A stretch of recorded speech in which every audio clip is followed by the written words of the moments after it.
ইরানের পারমাণবিক স্থাপনায় মার্কিন বোমা হামলার পর বিশ্ব অর্থনীতিতে উদ্বেগ আরও বেড়েছে। বিশেষজ্ঞরা বলছেন এর প্রভাব পড়বে জ্বালানির তেলের বাজার, মার্কিন ডলারের মান, পুঁজি ও স্বর্ণের বাজারে। সোমবার সপ্তাহের প্রথম কার্যদিবসে এর প্রতিক্রিয়া বাজারে দেখা যাবে বলে ধারণা করা হচ্ছে। বার্তা সংস্থা রয়টার্স জানায়, সংঘাত কোন দিকে মোড় নিবে তা নিয়ে আছে অনিশ্চয়তা। তবে যুক্তরাষ্ট্র যেভাবে যুদ্ধে জড়িয়ে পড়েছে তাতে পুঁজিবাজারে শেয়ার বিক্রির চাপ দেখা দিতে পারে। এতে ডলার সহ নিরাপদ বিনিয়োগ মাধ্যমগুলোর দিকে ঝুঁকতে পারেন বিনিয়োগকারীরা।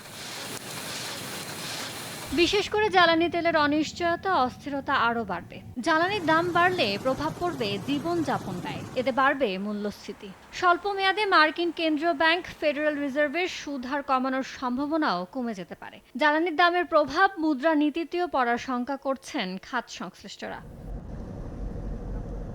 সংঘাত শুরুর পর এরই মধ্যে অপরিশোধিত তেলের দাম 18% বেড়েছে। বৃহস্পতিবার গেল 5 মাসের মধ্যে সর্বোচ্চ প্রতি ব্যারেলের দাম $79 উঠে যায়।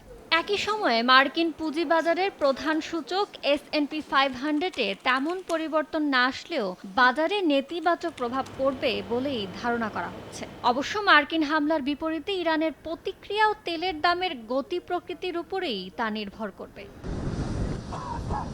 ইরানের তেল উৎপাদন ও হরমুজ প্রণালী বন্ধ হওয়ার মতো গুরুতর পরিস্থিতিতে তেলের দাম বিশ্ববাজারে ব্যারেল প্রতি প্রায় $130 উঠে যেতে পারে বলে শঙ্কা বিশ্লেষকদের। ফলে যুক্তরাষ্ট্রে বছরের শেষ নাগাদ মূল্যস্ফীতি 6% উঠতে পারে।